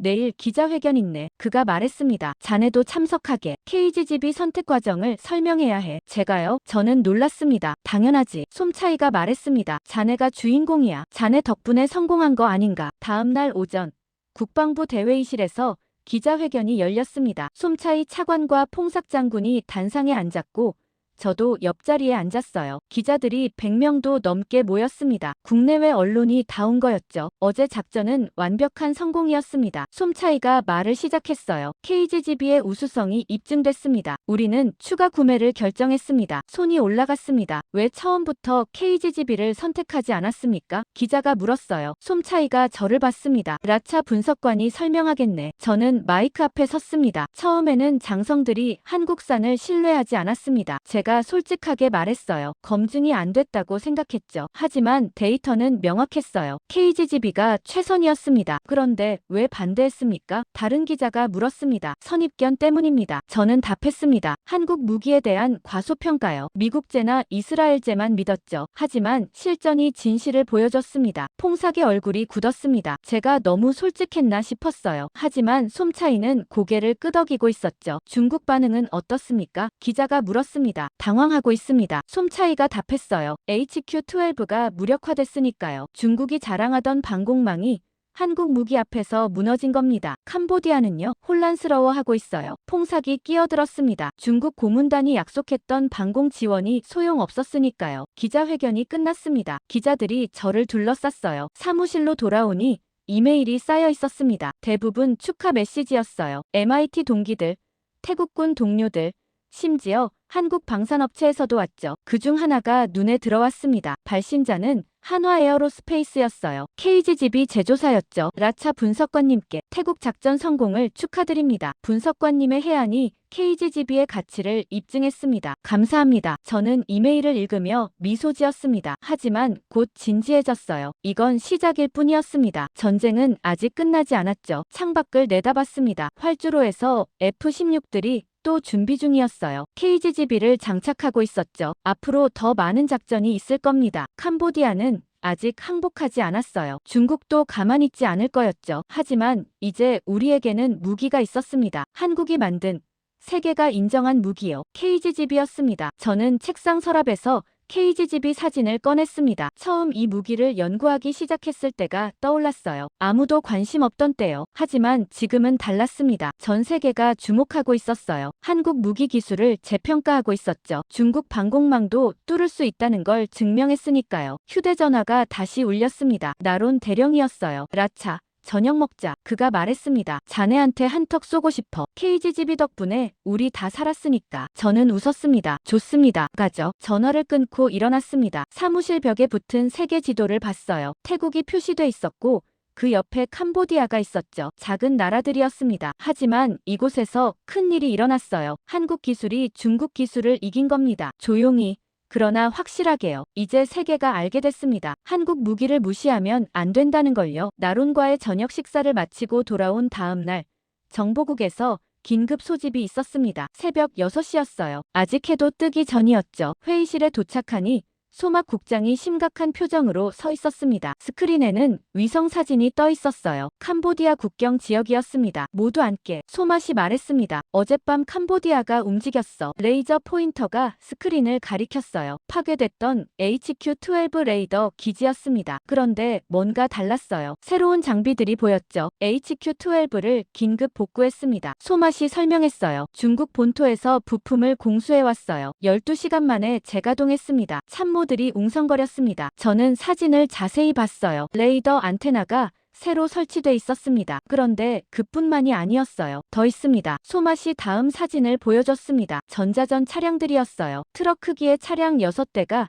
레이더 주변에 배치돼 있었죠. 안테나들이 하늘을 향하고 있었습니다. 전자전 차량입니다. 소맛이 말했어요. 중국제 최신형이에요. GPS 교란 능력이 있다고 합니다. 제 심장이 빠르게 뛰기 시작했습니다. GPS 교란이라고요? 그럼 KGGB도 위험한 겁니까? 제가 물었습니다. 가능성이 있습니다. 소맛이 고개를 끄덕였어요. 중국이 이번엔 진지해요. 완전히 다른 수준의 장비를 가져왔습니다. 회의실이 긴장감으로 가득 찼습니다. 그런데 더 심각한 게 있어요. 소맛이 녹음 파일을 재생했습니다. 스피커에서 목소리가 흘러나왔어요. 중국 고문의 목소리였습니다. 통역이 함께 나왔죠. 이번에는 다릅니다. 중국 고문이 말하고 있었어요. 우리가 최신 전자전 시스템을 배치했습니다. GPS 신호를 교란할 수 있어요. 태국군이 또 KGGB를 쓴다면 이번엔 막아낼 겁니다. 정말입니까? 캄보디아 장성의 목소리가 들렸습니다. 지난번에 완패했는데요. 지난번은 준비가 안 됐었습니다. 중국 고문이 자신만만하게 답했어요. 이번엔 반드시 막아내겠습니다. 우리 기술을 과소평가하지 마십시오. 녹음이 끝났습니다. 저는 주먹을 쥐고 있었어요. 중국이 포기하지 않았습니다. 오히려 더 강력한 장비를 가져온 거였죠. 어떻게 대응할 겁니까? 참모 하나가 물었습니다. 작전을 중단해야 하나요? 아닙니다. 제가 먼저 말했습니다. 오히려 지금 쳐야 합니다. 왜죠? 소맛이 저를 봤어요. GPS 교란이 실제로 작동하는지 확인해야 합니다. 제가 설명했습니다. 중국이 큰 소리치고 있지만 실제 성능은 모릅니다. 테스트해봐야 해요. 위험하지 않나요? 다른 참모가 걱정스럽게 물었습니다. 위험합니다. 저는 인정했어요. 하지만 지금 안 하면 중국이 더 준비할 시간을 줍니다. 빠를수록 좋아요. 오후에 긴급작전회의가 소집됐습니다. 퐁삭 장군이 주재했어요. 캄보디아가 방공망을 재구축했습니다. 그가 말했습니다. 중국 전자전 차량까지 배치했어요. KGGB 작전이 위험해졌습니다. 회의실이 조용했습니다. 장성들이 서로 눈치를 보고 있었어요. 그런데 우리한테 새로운 카드가 있습니다. 퐁삭이 계속 말했어요. 한국에서 FA-50 경전투기를 임대받았습니다. 4대가 어제 도착했어요.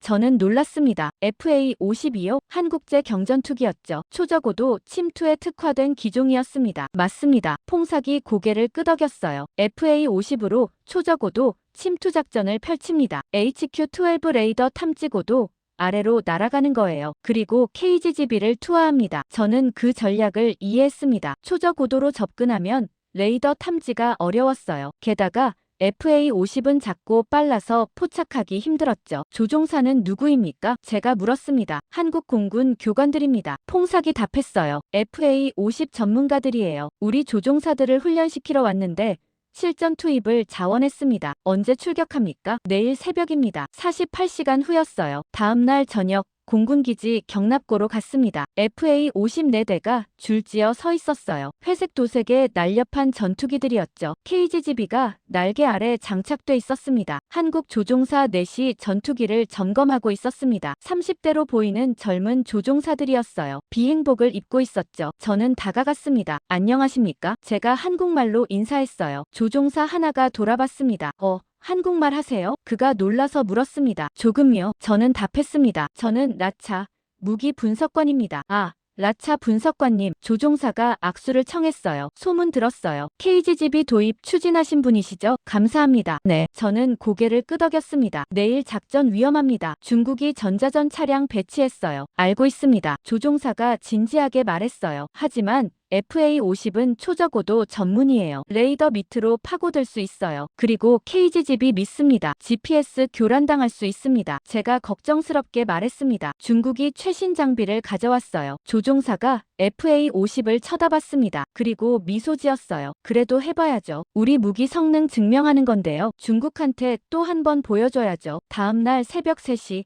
작전 통제실로 갔습니다. 이번에는 긴장감이 달랐어요. FA-50 작전은 위험했습니다. 초저고도 비행 자체가 어려웠고 전자전 환경까지 더해지면 예측 불가능했죠. 3시 30분 FA-50 4대가 이륙했습니다. 엔진 소리가 F-16보다 작았어요. 하지만 날렵했죠. 편대 이륙 완료. 한국 조종사 목소리가 들렸습니다. 초저고도 침투 시작합니다. 레이더 화면을 봤습니다. FA-50들이 고도를 낮추고 있었어요. 점점 사라지더니 레이더에서 안 보이기 시작했습니다. 목표 지역 접근 중. 조종사가 보고했습니다. 고도 100m 유지. HQ-12 탐지 안 됨. 잘하고 있어요. 제가 마이크에 대고 말했습니다. 그대로 진행하세요. 5분 후 FA-50들이 목표 지점에 도달했습니다. KGB 투하 준비. 조종사 목소리가 들렸어요. GPS 신호 확인. 좌표 입력 완료. 갑자기 통신에 잡음이 섞이기 시작했습니다. 전자교란입니다. 통신 장교가 소리쳤어요. 중국 전자전 차량 작동 중. 퐁삭이 제게 날카로운 눈빛을 보냈습니다. 또 시작됐어. GPS도 교란당하는 거 아닌가. 저는 화면을 주시했습니다. FA-50들의 궤적이 흔들리지 않고 있었어요. GPS 신호 양호. 조종사 목소리가 들렸습니다. 교란 무시하고 투하합니다. 투하. 레이더 화면에서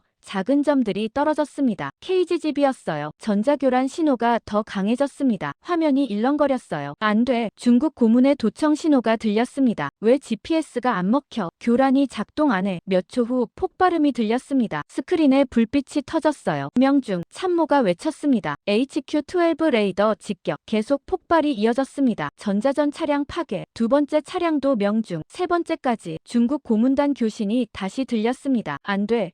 이건 막을 수가 없어. 레이더도 차량도 다 당했어. 통제실이 환호성으로 터졌습니다. 저는 주먹을 불끈 쥐었어요. 비웃고 말았습니다. 중국이 큰 소리쳤죠. 이번엔 막는다고요. 최신 전자전 장비를 가져왔다고요. 하지만 또 뚫렸습니다. KGB 앞에서 무용지물이었어요. 그 순간 저는 확신했습니다. 한국 기술은 중국의 허세를 완전히 박살냈다고요. FA-50들이 기지로 돌아왔을 때 활주로는 환호하는 병사들로 가득했습니다. 한국 조종사들이 조종석에서 내리자 박수가 터져 나왔어요. 저도 그들을 맞으러 나갔죠. 성공했습니다. 조종사가 헬멧을 벗으며 외쳤습니다. KGB 완벽했어요. 전자교란 따위 통하지 않았어요. 다른 조종사들도 흥분해 있었습니다. 중국 전자전 차량이 미친 듯이 신호 쏘던데 GPS는 끄떡 없었어요. 정밀도도 장난 아니었어요. 레이더 정중앙 맞췄습니다. 저는 그들과 악수를 나눴습니다. 수고하셨습니다. 제가 말했어요. 위험한 작전이었는데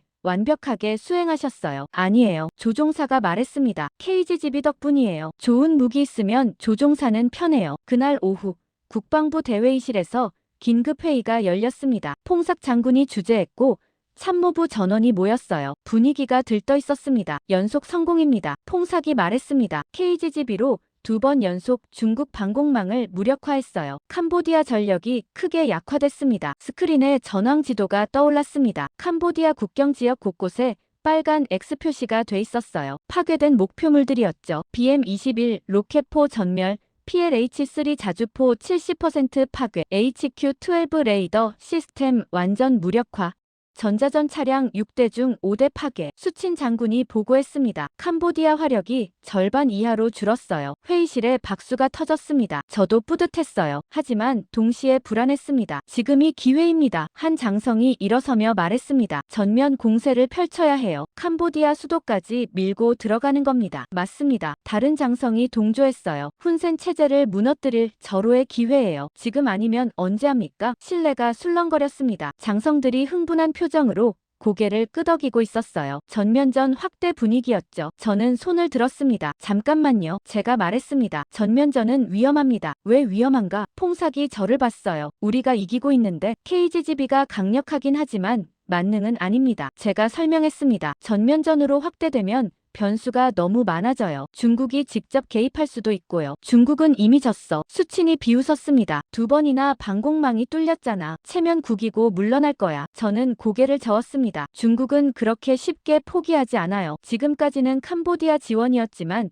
우리가 수도까지 치고 들어가면 직접 나설 겁니다. 그건 추측 아닌가? 다른 장성이 말했습니다. 근거가 있나? 중국의 역사가 증거입니다. 제가 답했습니다. 한국 전쟁 때도 그랬고 베트남전 때도 그랬어요. 자기 영향권이 위협받으면 직접 개입합니다. 회의실이 조용해졌습니다. 하지만 잠시뿐이었어요. 그래도 시도는 해봐야죠. 한 장성이 다시 말했습니다. 이런 기회가 또 오겠어요? 저는 답답했습니다. 그때 휴대전화가 진동했어요. 화면을 보니 한국 대사관이었습니다. 실례합니다. 저는 자리에서 일어났습니다. 긴급 전화입니다. 복도로 나가 전화를 받았습니다. 라차 분석관님, 한국 무관의 목소리가 들렸습니다. 네, 말씀하세요. 서울에서 긴급 메시지가 왔습니다. 무관이 말했어요. 태국 정부에 전달해달라고 했어요. 무슨 내용입니까? KGGB 사용 관련입니다. 무관의 목소리가 진지해졌습니다. 한국 정부가 우려하고 있어요. 전면전 확대 조짐이 보인다고요. 저는 숨을 들이켰습니다. 역시 한국도 눈치챘군요. 메시지 내용이 뭡니까? 읽어드릴게요. 무관이 서류를 펼치는 소리가 들렸습니다. KGGB는 정확하지만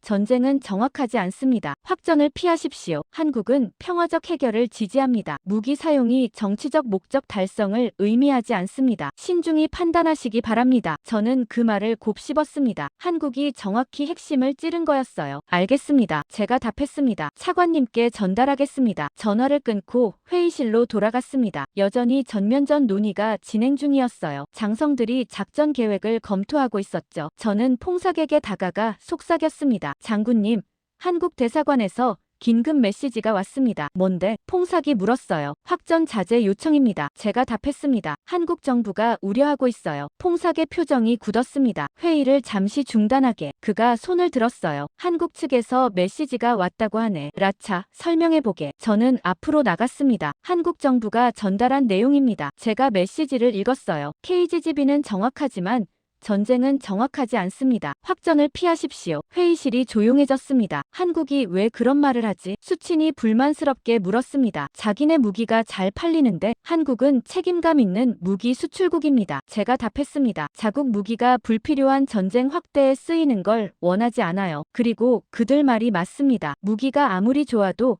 전쟁은 예측 불가능해요. 그럼 자네는 어떻게 해야 한다고 보나? 퐁삭이 물었습니다. 제한 공격만 유지해야 합니다. 저는 단호하게 말했습니다. 캄보디아 공격 능력을 무력화하는 선에서 멈춰야 해요. 수도까지 치고 들어가면 중국이 가만히 있지 않을 겁니다. 하지만 훈센을 제거할 기회인데 한 장성이 항변했어요. 훈센 제거는 캄보디아 내부 문제입니다. 제가 반박했습니다. 우리가 개입할 문제가 아니에요. 우리 목적은 국경 안보예요. 그 이상 가면 침략이 됩니다. 장성들이 서로 눈빛을 주고받았습니다. 저는 계속 말했습니다. 그리고 솔직히 말씀드리면 KGGB에만 의존하는 것도 위험해요. 아무리 좋은 무기라도 한계가 있습니다. 전면전에서는 다른 변수들이 너무 많아요. 회의실이 무거운 침묵에 쌓였습니다. 퐁삭이 팔짱을 끼고 생각하는 표정이었어요. 알겠네. 그가 천천히 말했습니다. 전면 공세는 보류하겠네. 제한 공격으로 캄보디아를 압박하되 수도 진격은 하지 않겠어. 장성들이 실망한 표정을 지었습니다. 하지만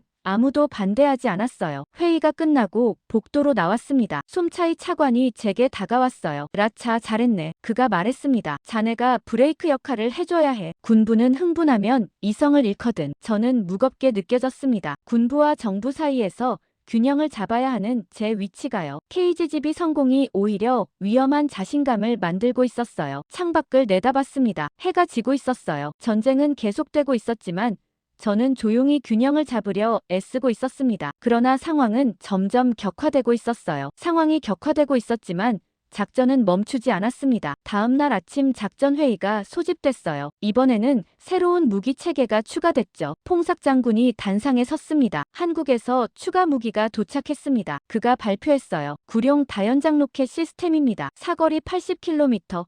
GPS 유도 방식입니다. 스크린에 구룡 MLRS 사진이 떠올랐습니다. 거대한 발사대였어요. 로켓들이 빼곡히 장착돼 있었죠. KGGB와 구룡을 조합해서 사용합니다. 퐁삭이 계속 말했어요. 구룡으로 먼저 광역 타격하고 KGGB로 정밀 타격합니다. 캄보디아 전진 기지를 완전히 무력화시킬 겁니다. 저는 그 전략을 이해했습니다. 구룡으로 방공망을 혼란시키고 KGGB로 핵심 시설을 파괴하는 거였어요. 효과적이었죠. 목표는 국경 전진 기지 5곳입니다. 수친이 지도를 가리켰어요. BM-21 잔여 진지, PLH-3 자주포, 그리고 탄약 저장소까지 모두 제거합니다. 언제 실시합니까? 참모가 물었습니다. 내일 새벽입니다. 퐁삭이 답했어요. 72시간 연속 작전으로 캄보디아 공격 능력을 완전히 제거합니다. 다음 날 새벽 4시 구룡 MLRS가 먼저 발사됐습니다. 저는 작전 통제실에서 지켜보고 있었어요. 하늘로 불기둥이 치솟았습니다. 로켓 수십 발이 동시에 발사되는 장면이었어요. 굉음이 건물을 흔들었죠. 구룡 발사 완료. 교신이 들렸습니다. 80초 후 착탄 예상. 레이더 화면에서 작은 점들이 캄보디아 쪽으로 날아가고 있었습니다. GPS 유도로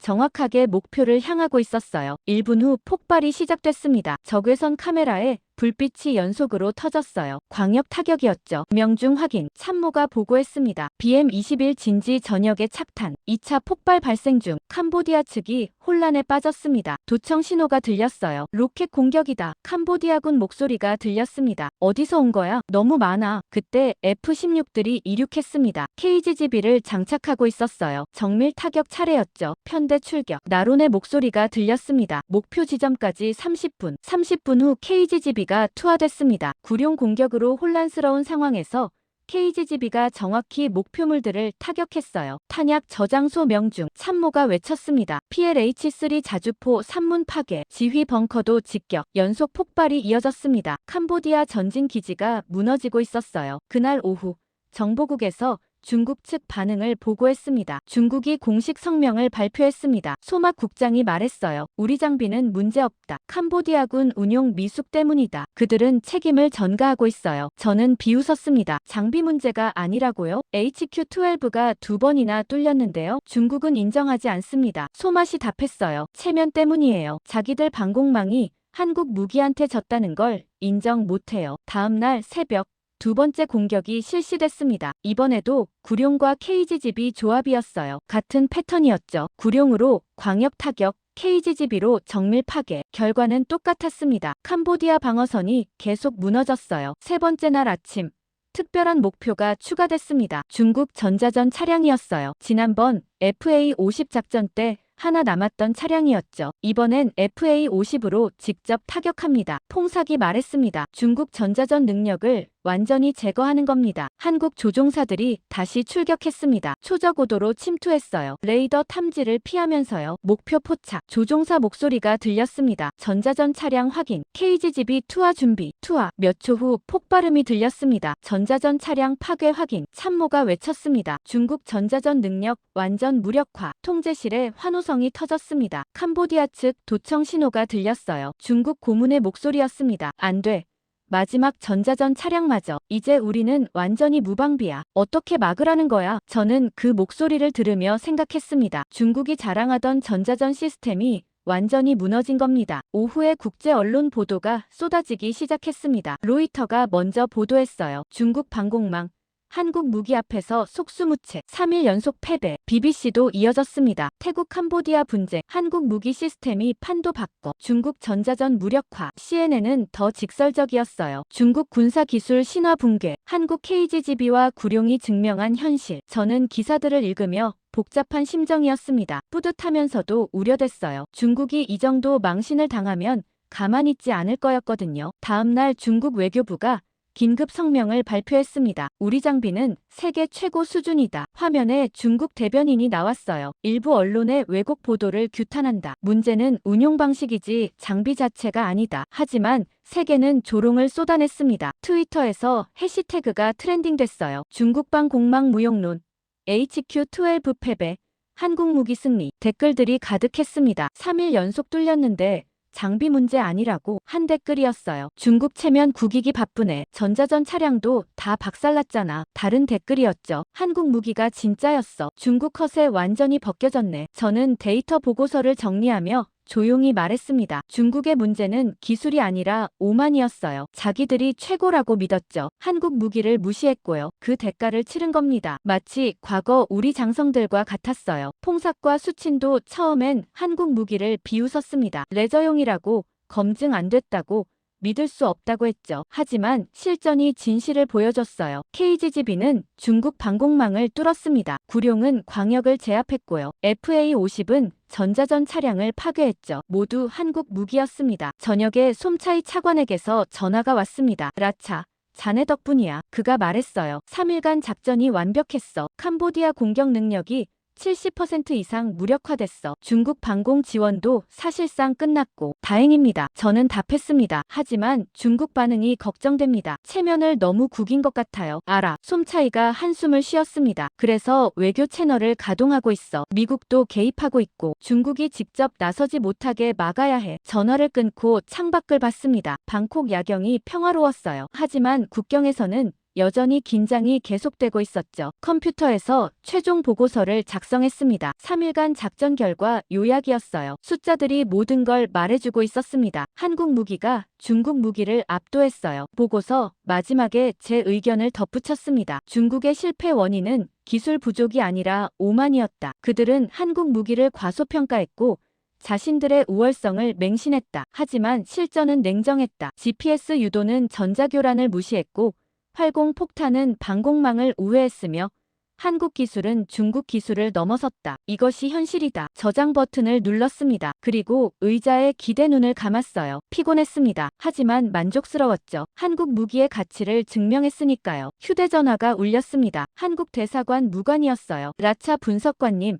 서울에서 감사 메시지가 왔습니다. 그가 말했습니다. 방위사업청과 한화에어로스페이스에서요. 분석관님 덕분에 K방산 위상이 올라갔다고 합니다. 저는 겸손하게 답했습니다. 저는 그저 좋은 무기를 추천했을 뿐입니다. 실력은 무기 자체가 증명했어요. 하지만 마음속으로는 뿌듯했습니다. 한국 기술을 제대로 평가한 사람이 태국군 안에서 저 혼자였으니까요. 한국 대사관과의 통화를 끊은 다음 날 외교부에서 긴급 연락이 왔습니다. 라차 분석관, 국제회담에 참석해 주셔야 합니다. 외교부 담당관이 말했어요. 태국 대표단 군사고문으로 동행하시는 겁니다. 어디서 열립니까? 제가 물었습니다. 방콕입니다. 담당관이 답했어요. 태국, 캄보디아, 미국, 한국 4개국 긴급 회담이에요. 내일 오전 10시 외교부 청사에서 시작됩니다. 저는 놀랐습니다. 4개국 회담이라니요. 이건 단순한 분쟁이 아니라 국제 사안으로 확대된 겁니다. 중국은요? 제가 물었어요. 참석 요청했지만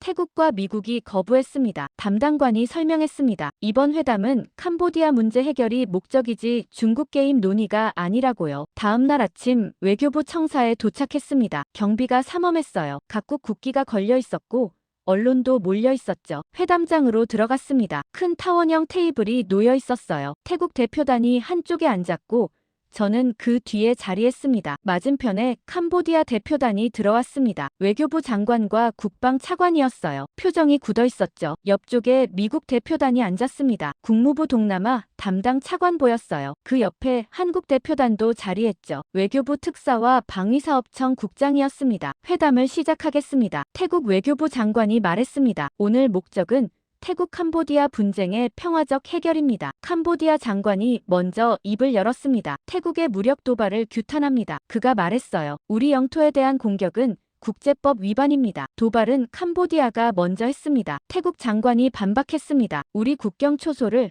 로켓포로 공격했지 않습니까? 7명이 사망했어요. 그건 자위권 행사였습니다. 캄보디아 장관이 목소리를 높였어요. 태국이 먼저 우리 영공을 침범했습니다. 양측이 공방을 시작했습니다. 저는 뒤에서 조용히 지켜보고 있었어요. 잠깐, 미국 차관보가 손을 들었습니다. 과거 논쟁은 그만하시죠. 지금 필요한 건 앞으로의 해결책입니다. 캄보디아 측 요구사항이 뭡니까? 캄보디아 장관이 서류를 꺼냈습니다. 첫째, 태국의 즉각적인 공격 중단. 그가 읽기 시작했어요. 둘째, 국경선 현상 유지. 셋째, 훈센 가문의 안전 보장. 마지막 조항에 회담장이 술렁거렸습니다. 훈센 가문 안전 보장이요? 태국 장관이 물었습니다. 그게 무슨 뜻입니까? 정치적 영향력 유지를 의미합니다. 캄보디아 국방 차관이 답했어요. 태국이 체제 전복을 시도하지 않겠다는 약속이 필요합니다. 태국 장관이 고개를 저었습니다. 그건 캄보디아 내정 문제 아닙니까? 우리가 왜 보장합니까? 그럼 협상 불가능합니다. 캄보디아 장관이 단호하게 말했습니다. 회담장이 경직됐습니다. 저는 메모를 작성하고 있었어요. 캄보디아가 가장 두려워하는 게 훈센 가문 붕괴라는 걸 확인했습니다. 태국 장관이 제게 고개를 돌렸습니다. 라차 분석관,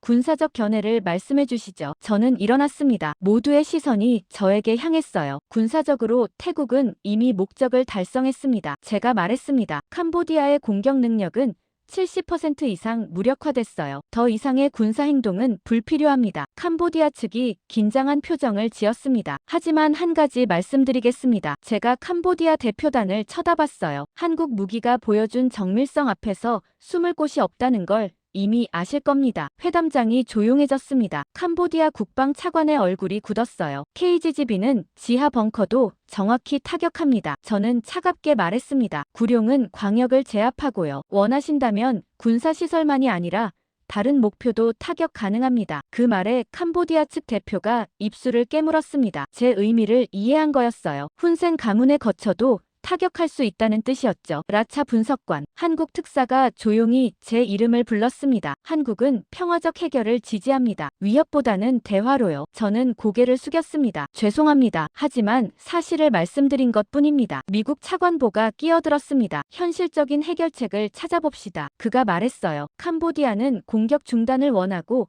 태국은 안보를 원합니다. 접점을 찾아야 해요. 중국 개입은 어떻게 봅니까? 태국 장관이 물었습니다. 중국이 또 무기 지원하면 같은 일이 반복되는데요. 중국은 이번 회담 참석을 요구했습니다. 미국 차관보가 답했어요. 하지만 우리가 거부했어요. 이건 태국 캄보디아 문제지 중국 문제가 아니니까요. 하지만 중국 무기가 사용됐잖습니까? 태국 장관이 항변했습니다. HQ-12 전자전 차량 모두 중국제예요. 그래서 우리가 조건을 제시했습니다. 한국 특사가 말했습니다. 중국제 방공망 성능 검증을 국제기구에 요구하기로 했어요. 성능 과장 여부를 확인하는 겁니다. 캄보디아 측이 당황한 표정을 지었습니다. 그건 중국이 반대할 텐데요. 중국 국방 차관이 말했어요. 그렇겠죠. 미국 차관보가 웃었습니다. 하지만 우리가 압박하면 받아들일 겁니다. 이번 사태로 중국 방공망 신뢰도가 추락했으니까요. 회담이 오후까지 이어졌습니다. 여러 조건들이 오갔어요. 태국은 캄보디아의 비무장화를 요구했고 캄보디아는 훈센 가문 보호를 고집했습니다. 저녁 6시 잠정 합의안이 나왔습니다. 첫째, 양측 즉각 공격 중단. 둘째, 국경 10km 이내 중화기 배치 금지. 셋째, 캄보디아는 훈센 가문의 정치적 영향력을 단계적으로 축소. 넷째, 중국제 방공망 성능 검증 국제기구 요청. 다섯째, 한국, 미국 중재하 평화 유지. 조건들이 낭독됐습니다. 캄보디아 장관이 셋째 항목을 보며 고민했어요. 단계적 축소라는 게 구체적으로 뭡니까? 그가 물었습니다. 5년에 걸쳐 정치 일선에서 물러나는 겁니다. 미국 차관보가 답했어요. 급격한 변화는 혼란을 부르니까요. 캄보디아 측이 회의를 요청했습니다. 30분 후 돌아와서 수락했어요. 합의문에 서명이 이뤄졌습니다. 각국 대표가 차례로 사인했어요. 저는 뒤에서 그 장면을 지켜봤습니다. 회담이 끝나고 복도로 나왔습니다. 한국 특사가 제게 다가왔어요. 라차 분석관님, 수고하셨습니다. 그가 악수를 청했습니다. 분석관님 덕분에 우리 무기 가치가 증명됐어요. 저는 그저 사실을 말했을 뿐입니다. 제가 답했습니다. 하지만 너무 강하게 나간 것 같아 죄송해요. 아니요. 특사가 고개를 저었습니다. 필요한 말이었어요. 캄보디아가 현실을 직시하게 만들었으니까요. 미국 차관보도 다가왔습니다. 인상적인 발언이었습니다. 그가 말했어요. 한국 무기 성능을 정확히 아시더군요. MIT 출신이라던데 역시 다르네요. 감사합니다. 저는 겸손하게 답했습니다. 밖으로 나오니 해가 지고 있었습니다. 언론들이 여전히 대기하고 있었어요. 카메라 플래시가 터졌죠. 차에 타고 국방부로 향했습니다. 창밖으로 방콕 거리가 지나갔어요. 평화로운 풍경이었습니다. 휴대전화가 울렸습니다. 솜차이 차관이었어요. 라차 잘했네. 그가 말했습니다. 캄보디아한테 정확히 찔렀어. 협상 테이블에서 군사적 현실을 보여준 거야. 너무 강했나요? 제가 물었습니다. 적당했어. 솜차이가 웃었습니다. 외교는 때로 힘의 과시도 필요하거든. 자네가 딱 맞게 했어. 전화를 끊고 저는 창밖을 봤습니다. 이제 전쟁은 끝나가고 있었어요. 협상 테이블에서 결론이 났으니까요. 중국은 회담에도 참여하지 못했습니다. 태국과 미국이 거부했으니까요. 그들의 방공망은 성능 검증 요구를 받았고 체면은 완전히 구겨졌죠. 모든 게 한국 무기 때문이었습니다. KGB와 구룡이 증명한 현실이었어요.